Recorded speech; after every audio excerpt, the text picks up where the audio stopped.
Hey guys, welcome to the channel.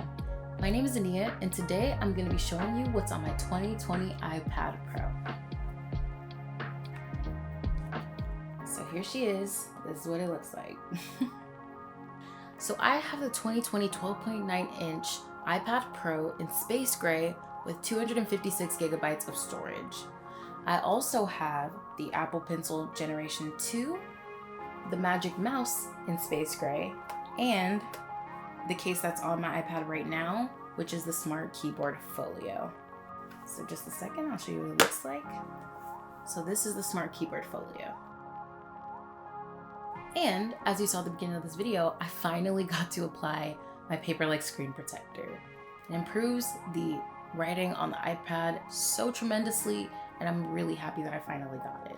So I bought my iPad back in April, and I've had it for a couple months, and I can definitely say that in my opinion, it was worth the money. It's something that I use every single day. It's something that helps me with Instagram, with YouTube, and with productivity and school. Now, I went straight through the Apple website, so both my iPad Pro and my Apple Pencil are engraved with my name, which is a great security measure in case anybody tries to steal it. And it also is just really cool because it just solidifies that it's mine. All right, so let's go ahead and jump into the video. All right, so when we first bring the iPad to life, we're greeted with this wallpaper that I adore so much. This is a vision board collage style wallpaper that I created that really inspires me every time I open my iPad. All right, moving on from that. So first we're gonna quickly go through my command center. And by the way, it's definitely one of my favorite features on the iPad. I just love the functionality of it. I love seeing it. Yeah, I just love it. So at the top, we start with the weather for obvious reasons. Google Calendar, which I don't use too often right now because it's the summer. Canvas, an app that's my main portal for school.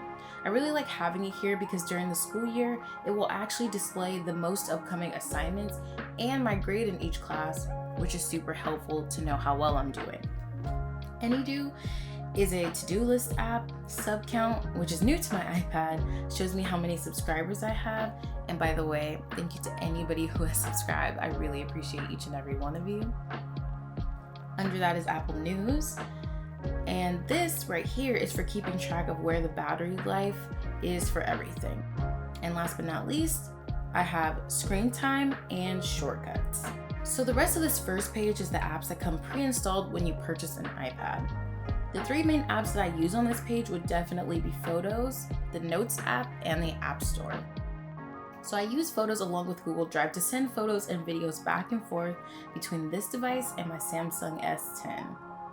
So many people just cringed because I can't AirDrop. And this folder down here is just the rest of the Apple apps, and these I never really look for or click on, so this is where they live.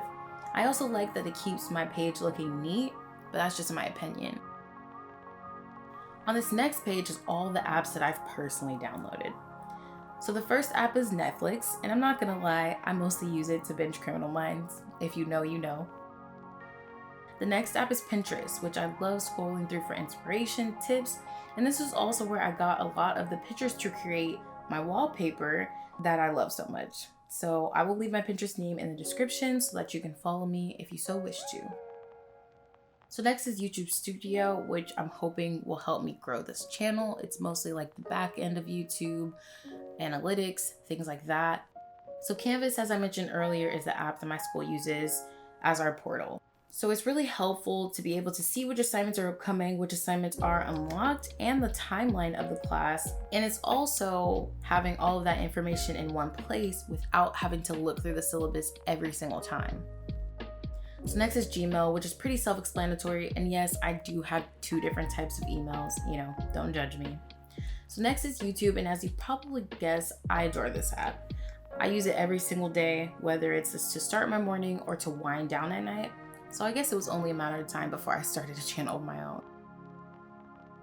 So SubCount again, which I just love for the view in the command center really. This app is called CareUp, and it's the service that I use to receive and take vitamins every day. So they currently only have an app for Apple users, so I'll use my iPad to check when my next shipment is. And of course, we have Instagram next. So if you're interested, you can follow my Instagram at A is for Ania for more bullet journal, school, and organization content. Xmind is a mind map app that I'm hoping will be helpful during the school year. Google Duo is the app that I use to video call my boyfriend, and Amazon shopping, which has gotten my wallet in a lot of trouble during this pandemic. Next is Notion. So Notion is pretty new to me, so I'm still figuring out how to use it, but I'll be using it for the next semester, so we'll see together how that goes. So the next couple apps are Quizlet, for digital flashcards, Premiere Rush, which I haven't used too much, and Fontcase, which will help you unzip and download fonts to your iPad. So this app is Photoshop Mix, and I downloaded this app for one reason and one reason only. I really wanted to be able to create the effect you see on the screen right now for my Instagram, and this app helped me achieve it. And I think that I finally mastered how to do it. Next to it is one of my most used apps on my iPad, and that is Lightroom. I use this app to edit every single one of my Instagram photos. So next is Photoshop, and this is the app that I use to put together my wallpaper that is on my iPad as of right now. And then we have Disney Plus for, you guessed it, Alexander Hamilton, and I just love watching Disney movies. And Doctor Strange and The Lion King are hands down some of my favorite movies of all time. So I just really enjoy being able to watch them whenever I want to. So this app is Trello, and I'm really excited about this app because I found out about it from another YouTuber called Julia K. Chris, and I was so incredibly excited because I was looking for an app like this. So I use it to plan out all my content for both YouTube and Instagram, and it's incredible, it's simple, and it's just what I needed. Y'all, I swear this sounds like an ad. I'm too new to this to be sponsored by anybody, so don't worry. These are genuinely just things that I'm excited about and that I love using. So next we have Hulu, which I mostly use to watch Fear the Walking Dead, and I've also been watching Dave, which is pretty funny. And then we come to Spotify. So if you like to follow me and keep up to date with what I'm listening to, this is my current go-to playlist, and the link will be in the description below. And lastly, before we get to the folder, we have an app called EveryDollar, and this app helps me manage my personal finances. I will go more into depth on this app in a future video, so stay tuned.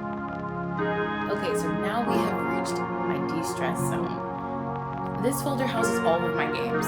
So first things first, the games Hearthstone and Lore were downloaded by my boyfriend for my boyfriend. I've tried playing both, but I'm not really good at either of them. And if I'm not good at everything I do, then what's the point? That Then I have Drop the Number, Happy Color, for coloring, Tingle Master 3D, and last but not least, my favorite game in this folder, which is Call of Duty Mobile. So me and my boyfriend play this game together all the time, and it's an incredibly fun game and a great way to de-stress and decompress and reset. So now we come to our dock, and these are the apps that I use the most on my iPad. So first we have the task list app called Ania. So I personally love using this app to jot down things quickly if I need to remember to get things done. I also use this for shopping and grocery lists and for time tasks that I don't want to forget to do. For example, filling my water before I leave the house. The next app is called Outlook, which is my preferred email service, and I love it because of the organization within the app. So the important emails live here, while the miscellaneous and coupon-y emails, they live on this side. So Google Calendar, as I mentioned, isn't really getting used too much right now because of the summer, but it will definitely be important next month when the semester begins. So Google Keep is the app that I love using to make a study plan, to tackle multiple assignments on the same day, and to keep track of what may be coming up next. As you can see, this is what a typical semester looks like for me, and this app saved my life last semester when I was starting to feel unmotivated, because it happens to everyone. So Chrome, because let's be real, is the best browser. Google Drive for backing up photos and documents and sending pictures from my iPad to my phone and vice versa. Now Google Docs, which is heavily used for school and productivity, but also used for YouTube. So GoodNotes is my preferred note-taking app. I'm very excited to use this for a full semester in an attempt to go mostly paperless. This is a look at my folders and my setup for the fall semester, and when my fall semester planning video comes out, I'll go more into depth on that. Next is Calculator, because for some reason iPads still don't come installed with one, which Apple, what's going on? And finally, Procreate. Now I love Procreate for so many reasons, but I mostly use it for editing thumbnails, creating stickers for my bullet journal, designing for my YouTube and Instagram, and making random drawings as I continue to